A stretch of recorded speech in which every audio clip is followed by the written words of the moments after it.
जी जी, जसजीत जी और कटारिया जी दोनों से मेरा ये सवाल है कि इतना बड़ा मुद्दा, आपने भी कहा कि सरकार कुछ नहीं कर रही, कटारिया साहब भी कह रहे हैं कि सरकारें कोई भी हो हालात वैसे ही हैं, आखिर हालात जो हैं सुधरेंगे कैसे, पंजाब फिर कैसे जागेगा, फिर पहले नंबर पे कैसे आएगा?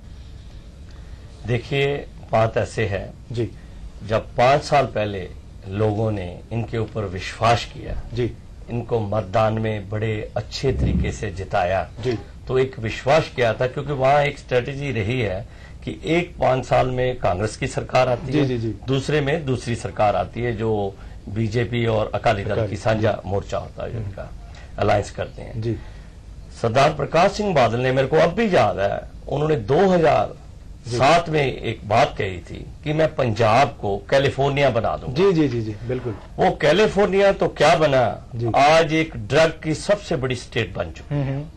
बच्चों में, कॉलेजों में जहां भी जाएं, और आपको एक पूरा वाकयात बताते हैं कि अमृतसर डिस्ट्रिक्ट में जो सबसे वर्ल्ड की एक धार्मिक जगह मानी जाती है, दरबार साहब, हरमंदिर साहब है, वहां पर सभी धर्मों के लोग वहां जाते हैं, विश्वास है। वहां पर एक मीटिंग हुई, गवर्नर साहब गए और काफी लोगों की शिकायतें आई थी। उन्होंने कहा कि इस डिस्ट्रिक्ट में ड्रग सबसे ज्यादा आती है, बॉर्डर स्टेट है।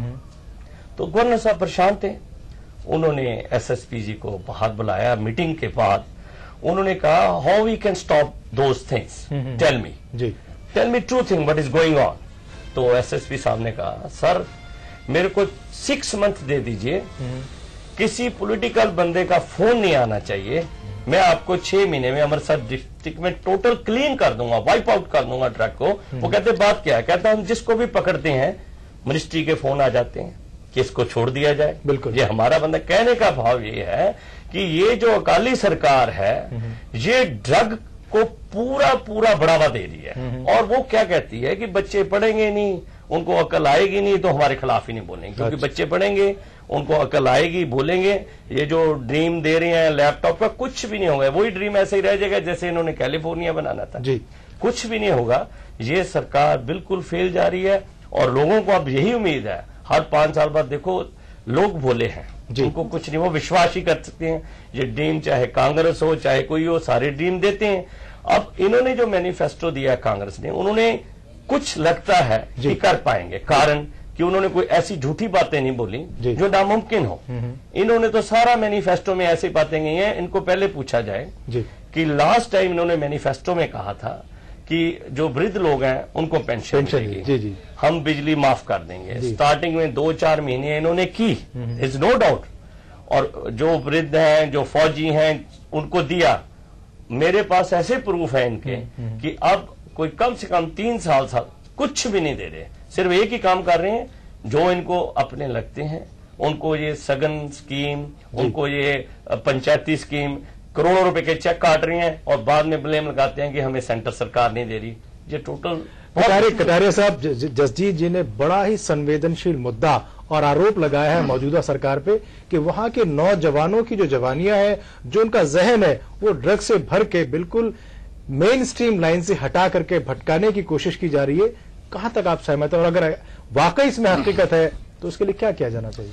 देखिए, मैं इस बात से बिल्कुल मुत्तफिक हूं जी कि जो जसजीत जी ने कहा है जी, वो बिल्कुल सही है। सारे पंजाब में ड्रग माफिया बहुत बुरी तरह छाया हुआ है, लेकिन मैं इनकी इस बात से कतई मुत्तफिक नहीं हूं जी कि ये सिर्फ अकाली दल की सरकार ऐसा कर रही है। जी, जो सरकार आती है जी, जो उनके बीच में एमएलए होते हैं, जो उनके बीच में मिनिस्टर होते हैं, वैसे ही जैसे अकाली टेलीफोन करते हैं वैसे हमारे भाई भी टेलीफोन करते हैं। अच्छा, वक्त आ गया है इन छोटी सतह से ऊपर उठ के जी, ऐसे लोगों को, वो अकाली दल में जाए, वो किसी और पार्टी के हो जी, आप ऐसे लोगों को इंतखाब कीजिए जी, और इंतखाब कैसे करेंगे जब तक लोगों में अवेयरनेस नहीं होगी। जी बिल्कुल, लोग तो हथियार डाल के बैठे हुए हैं कि ये सिस्टम बदल नहीं सकता। जी, जो इंटेलिजेंसिया है उसने अपनी शिकस्त मान ली है और खामोशी अख्तियार कर लिया है कि ये सिलसिला, ये सेटअप, ये निजाम जो बिल्कुल चरमरा गया है, जी, ये बदल नहीं सकता। जी, अल्टीमेटली लोगों में से ऐसे लोग खड़े हों।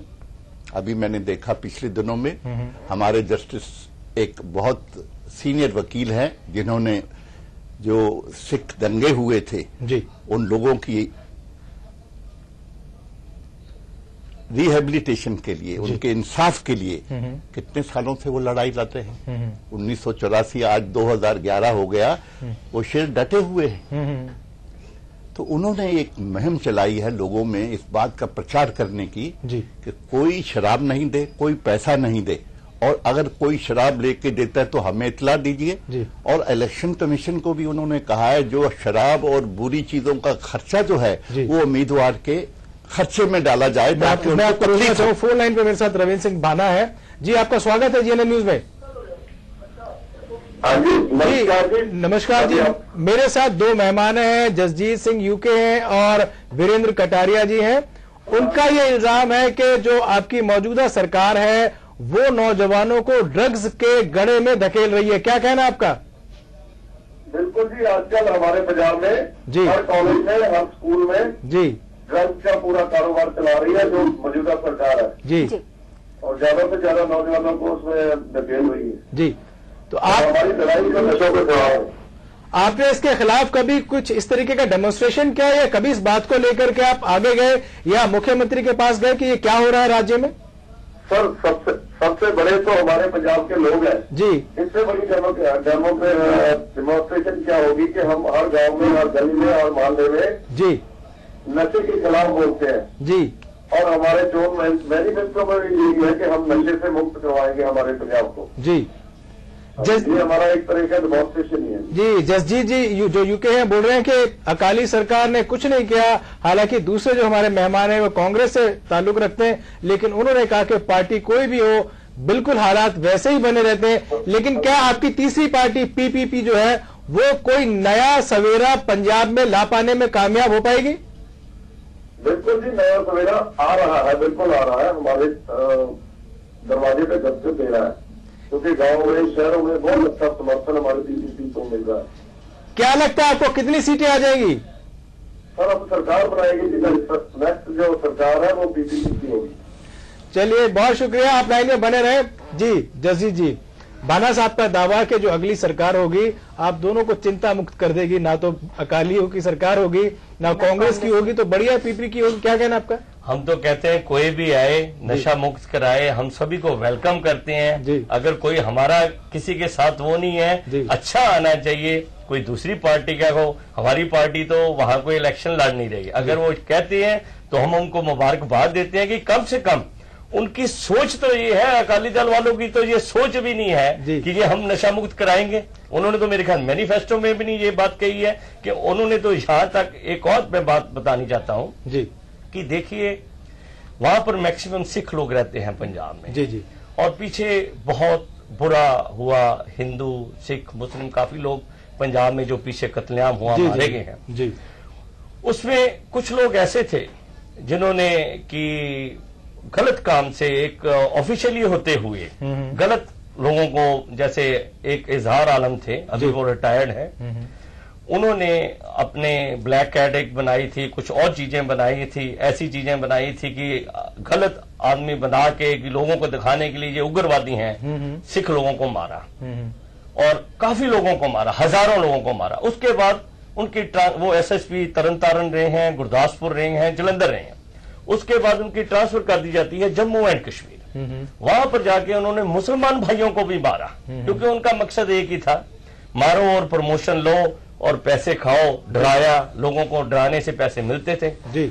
आज जी वही इजहार आलम जो कि उनकी वाइफ को मलेरकोटला से टिकट दी, इससे दुखांत की बात क्या हो सकती है? ये जो अकाली दल वाले, हम मानते हैं बहुत गलत काम हुआ 84 के राइट्स में, जो वापसी 47 के बाद सिखों को एक बार दोबारा 84 में जब कांग्रेस की सरकार थी बहुत लोग मरे हैं, वो दुख कभी जो है हम भूल नहीं पाएंगे, वो जन्म जन्मांतर तक रहेगा कि वो हमारे साथ बुरा हुआ जी।